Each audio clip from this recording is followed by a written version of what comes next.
형제들아, 우리가 너희 가운데 들어간 것이 헛되지 않은 줄을 너희가 친히 아나니 너희가 아는 바와 같이 우리가 먼저 빌립보에서 고난과 능욕을 당하였으나 우리 하나님을 힘입어 많은 싸움 중에 하나님의 복음을 너희에게 전하였노라.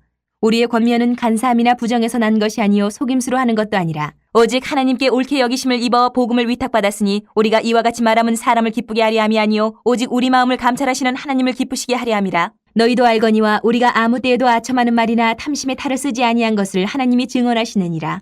또한 우리는 너희에게서든지 다른 이에게서든지 사람에게서는 영광을 구하지 아니하였노라.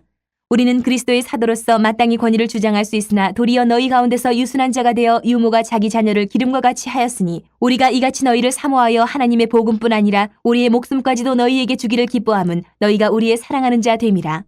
형제들아, 우리의 수고와 애쓴 것을 너희가 기억하리니 너희 아무에게도 폐를 끼치지 아니하려고 밤낮으로 일하면서 너희에게 하나님의 복음을 전하였노라. 우리가 너희 믿는 자들 향하여 어떻게 거룩하고 옳고 흠없이 행하였는지에 대하여 너희가 증인이요 하나님도 그러하시도다. 너희도 아는 바와 같이 우리가 너희 각 사람에게 아버지가 자기 자녀에게 하듯 권면하고 위로하고 경계하노니 이는 너희를 부르사 자기 나라와 영광에 이르게 하시는 하나님께 합당히 행하게 하려 함이라. 이러므로 우리가 하나님께 끊임없이 감사함은 너희가 우리에게 들은 바 하나님의 말씀을 받을 때에 사람의 말로 받지 아니하고 하나님의 말씀으로 받음이니 진실로 그러하도다. 이 말씀이 또한 너희 믿는 자 가운데에서 역사하느니라. 형제들아, 너희가 그리스도 예수 안에서 유대에 있는 하나님의 교회들을 본받은 자 되었으니 그들이 유대인들에게 고난을 받음과 같이 너희도 너희 동족에게서 동일한 고난을 받았느니라. 유대인은 주 예수와 선지자들을 죽이고 우리를 쫓아내고 하나님을 기쁘시게 하지 아니하고 모든 사람에게 대적이 되어 우리가 이방인에게 말하여 구원받게 함을 그들이 금하여 자기 죄를 항상 채움에 노하심이 끝까지 그들에게 임하였느니라. 1952년 7월 4일에 영국의 플로렌스라는 한 여성 수영 선수가 영국 해협을 횡단하는 데 도전을 했습니다. 그날은 정말 바다가 찹고 안개가 엄청 많이 끼었다고 해요. 그래서 결국은 이 첫 번째 도전에서 실패를 했습니다. 중간에 실패를 했어요. 그런데 훗날 두 번째 도전에서 성공을 했어요. 그리고 성공을 하고 나서 기자들에게 이렇게 인터뷰를 하는데 기자가 물었어요. 이 선수에게 어떻게 이번에는 성공했는데 똑같은데 저번에는 실패를 하셨습니까? 물으니까 이 선수가 하는 말이 아주 기억에 남는 말을 했어요. 육지가 보이기만 했어도 끝까지 해냈을 겁니다. 이런 말을 했어요. 육지가 보이기만 했어도. 안개가 저기 껴서 앞이 어디가 얼만큼인지 도저히 분간할 수 없어서 아무것도 안 보여서 지쳐서 실패를 했다. 이 얘기를 한 거예요. 육지가 보이기만 했어도 성공했을 겁니다. 이 말은 실패했던 이유가 바닷물이 차워서 추위 때문도 아니고 몸이 힘이 빠져서 피곤해서도 아니고 목표가 보이지 않아서, 이 말이에요. 목표가 보이지 않아서. 여러분, 분명한 목표, 확실한 이유는요, 우리가 살아가는데 정말 큰 힘이 됩니다. 목표가 보인다라는 것은. 내가 무엇 때문에 산다, 이것은 우리가 살아가는데 힘이 된다는 거예요. 목표가 보인다는 거예요. 오늘 1절부터 12절까지 내용을 보면 우리 눈에 탁 띄는 도드라지는 표현이 계속 반복되는 게 있어요. 이런 겁니다. 너희가 친히 아나니 너희가 아는 바와 같이 너희도 알거니와 너희가 기억하리니 너희가 증인이요 너희도 아는 바와 같이. 이 말이 계속 반복해서 나와요. 계속해서. 이게 뭐냐? 너희가 본 것처럼, 너희가 아는 것처럼, 증인된 것처럼. 데살로니가 교인들이 아는 것은 사도 바울이 이 데살로니가에 와서 3주의 짧은 기간을 있었지만 복음을 전하면서 고난받고 핍박받은 것을 알고 있었어요. 눈으로 직접 봤다. 그런데 바울은 그렇게 자신이 당했던 모든 고난, 능욕, 이것을 기쁨으로 감당하는 것을 봤다라는 거예요. 그 기쁨이라는 것은 사람을 위한 기쁨이 아니었고 마음을 감찰하시는 하나님을 위한 기쁨이었다라는 것을 너희가 알지 않느냐, 이 말입니다. 여러분, 바울의 이 선교 사역은 자신의 어떤 명예를 위해서, 자신의 무언가를 위해서 출발한 사역이 아니라 철저하게 처음부터 하나님으로부터 시작된 사역이에요. 부당하게 고난을 받고 핍박을 받아도 하나님을 위해서 인내하고 그 일을 감당했기 때문에 바울의 사역이 아름답다라는 것을 데살로니가 교회 성도들은 안 거예요. 이게 뭐예요? 복음으로 인해서 고난을 받았다. 고난받은 이유를 데살로니가 성도들은 안 거예요. 고난의 이유. 바울이 왜 저렇게 고난받으면서 저럴까? 그 이유를 바울을 보면서 알았어요. 고난을 왜 받는지. 그리고 5절부터 8절을 보면 5절부터 8절뿐만 아니고 데살로니가 전서 전체를 봐도 그런데 데살로니가 교인들을 향한 그 교회를 향한 바울의 애틋한 그 사랑의 마음들이 느껴져요. 데살로니가 교회를 어머니 같은 마음으로 사랑을 했어요. 여러분, 어머니의 사랑은 무조건적인 사랑이에요. 뭔가 권위를 가지고 막 이러는 사랑이 아니고 목숨을 내어놓는 것만큼 그것도 불사할 정도의 사랑이에요. 이 사랑은 그럼 바울의 그냥 사랑으로 데살로니가 성도들이 너무 좋아서 친해서 그게 아니다는 거예요. 바울의 교인들을 향한 이 사랑은, 교회를 향한 사랑은 하나님께로부터 예수 그리스도를 통해서 교회에 흘러 들어온 거예요. 또 우리를 통해서 누군가에게로 흘러가야만 합니다. 이 사랑은. 그냥 내게만 사랑이 머물러 있으면 안 된다라는 거예요. 저와 여러분을 통해서 하나님의 사랑이 누군가에게로 흘러가고 있는지 우리가 한번 묵상해 보시기를 바랍니다.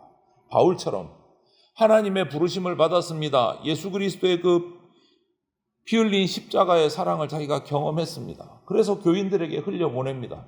또 다른 곳으로 가서 교회를 또 개척합니다. 흘러가야 돼요. 하나님의 사랑이 내게만 묶여 있으면, 고여 있으면 안 된다. 왜? 나에게 사랑을 주신 이유를 알기 때문에 그렇게 묶어둘 수가 없는 거예요. 주님이 맡기신 그 일을 감당하고 복음을 전하는 것은 내가 받은 사랑을 전달하는 일이에요. 복음을 전하는 것이. 그런데 이 하나님의 사랑, 예수 그리스도의 그 피 묻은 사랑을 경험하고 깨닫지 못하면 아무리 열심히 주님 앞에 일을 한다 해도 그건 그냥 일일 뿐이에요. 일일 뿐이에요. 사랑의 이유를 깨달아야 그 일이 감사가 되고 기쁨이 되는 거예요. 사랑의 이유를 알아야 돼요. 그리고 9절부터 12절을 보면 이런 어머니의 마음으로 사랑하고 9절부터는 아버지의 마음으로 데살로니가 성도들에게 권면을 합니다. 거룩하게 살고 올바르고 흠없이 살아가도록 가르치고 그것을 자신이 몸소 보여줍니다. 몸소 보여줘요. 바울은 왜 이렇게 힘든 수고를 할까요? 고난도 받고 엄마와 같은 무조건적인 사랑으로 그들을 품기도 하고 또 아버지 같은 엄격함을 가지고 훈련을 시키기도 하고 왜 이랬을까? 그것은 오늘 말씀에 보면 12절에 나오는데 하나님 나라로 부르시고 그곳에 이르게 하시는 하나님 앞에서 자신이 합당하기를 소망한 거예요. 나 하나님 앞에서 합당한 사람이 돼야 돼. 합당한 자녀가 돼야 돼. 이 성도들도 하나님 보시기에 합당한 백성이 돼야 돼요. 그것 때문에. 여기서 합당이라는 말은요, 어울림이라는 의미가 있어요. 하나님과 함께 동행하고 예수 그리스도와 함께 동행하고 합당한 사람이 돼야 돼요. 그것 때문에 고난도 받고 사랑도 하고 거룩하자고 올바르게 살아가자고 거룩하게 하나님 앞에서 거룩한 백성이 돼야 된다고 얘기를 하는 거예요. 여러분 어떻습니까? 저 여러분은 하나님의 자녀로서 어울리게 살아갑니까? 합당하게 살아가고 있습니까? 날마다 거룩한 모습으로 하나님의 자녀다운 모습으로 우리가 살아가야 됩니다. 이렇게 고난의 이유, 사랑하는 이유, 거룩해야 되는 이유를 설명하고 나서 바울은 11절부터 이제 그 이유를 알았으니까 하나님의 말씀을 따라 살아가자 이렇게 얘기를 해요. 말씀을 따라. 이 사도시대에는요 오늘날처럼 예배당이 좋은 것도 아니에요. 그 안에 음향시설이 기가 막히게 있어서 복음 전하기에 편한 것도 아닙니다. 제대로 된 교육조차 받지 못했던 어부가 전한 말씀이 그럼에도 불구하고 3,000명이나 되는 사람들이 예수님을 영접하는 기적들이 일어난 시대예요. 시설이 좋은 것도 아니고 건물이 좋은 것도 아니지만 오늘날 우리는 어떻습니까? 교회는 매 주일마다 강단에서 말씀이 선포됩니다. 또 인터넷이 발달해서 사실 개인적으로 마음만 먹으면 주일뿐만 아니고 언제든지 핸드폰 하나만 들어도 수많은 설교들을 들을 수 있는 시대가 됐어요. 오늘날 말씀이 가까워진 거예요. 말씀을 듣기에 쉬운 시대가 됐어요. 그런데 바울은 그 당시 13절에서 데살로니가 교회를 이렇게 칭찬합니다. 하나님의 말씀을 받을 때에 사람의 말로 받지 아니하고 하나님의 말씀으로 받음이니 진실로 그러하도다. 이렇게 데살로니가 성도들을 칭찬을 했어요. 그들은 듣는 말씀을 하나님의 말씀으로 받아들였어요. 좋은 시설, 좋은 건물이 있는 것도 아님에 힘들고 핍박받는 그곳에서도 그렇게 하나님의 말씀을 받아들였어요. 우리도 동일해야 됩니다. 선포되는 말씀을 세상 소리와 구별해서 거룩한 하나님의 말씀으로 받아야 돼요. 앞에서 그 이유를 설명한 거예요, 바울이.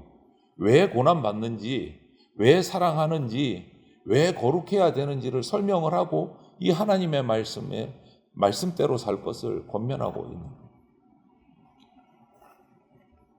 이제 바울이 전한 이 말씀을 전적인 하나님의 말씀으로 우리가 받아들여야 합니다. 이 말씀이 데살로니가 성도 속에서 역사해서 이 데살로니가 교회도 기꺼이 그 고난을 받는 삶을 선택하도록 이끌어 갔어요. 말씀은요, 이렇게 얘기합니다. 고난이 기다리는 길이 진리의 길이고 하지만 그 길에 생명이 있기 때문에 그 길을 걸어가라 라고 우리에게 얘기해요. 데살로니가 교회는요, 사도 바울이 당했던 고난, 자신들에 대한 사랑, 그리고 거룩함을 위해서 끊임없이 노력했던 이유를 이제 다 압니다. 그 이유를 다 알아요. 이것은 교회뿐만 아니고 하나님도 알고 계시는 거예요. 하나님은 이 바울의 열정, 사랑이 오늘 우리에게도 동일하게 있기를 바라시는 거예요. 그러려면 우리가 그 이유를 기억하고 있어야 돼요. 왜 고난받는지, 왜 사랑해야 하는지, 왜 거룩해야 하는지를 우리가 알아야 바울과 같이 열정적으로 하나님 앞에서 살아갈 수 있고 데살로니가 교회 교인들과 같은 변화가 일어날 수 있는 겁니다.